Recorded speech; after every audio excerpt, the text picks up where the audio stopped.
Hai semua. Dalam video ini saya akan terangkan 8 isyarat mudah yang boleh membantu anda membaca tingkah laku pasaran. Pertama, kenaikan kecil biasanya membawa kepada kenaikan yang lebih besar.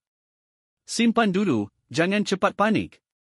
Kedua, bila harga sudah naik banyak, pilih masa yang sesuai untuk ambil keuntungan. Ketiga, bila pasaran jatuh tetapi saham kekal tenang, ia mungkin bersedia untuk rebun. Keempat, bila pasaran jatuh tetapi saham naik, itu tanda kuasa beli yang kuat. Kelima, pasaran naik tetapi saham mendatar.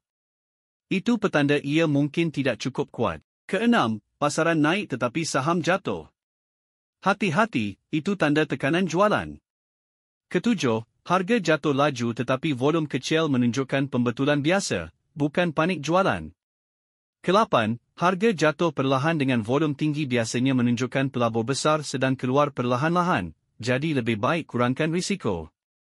Dengan memahami 8 isyarat ini, anda boleh menilai pasaran dengan lebih yakin.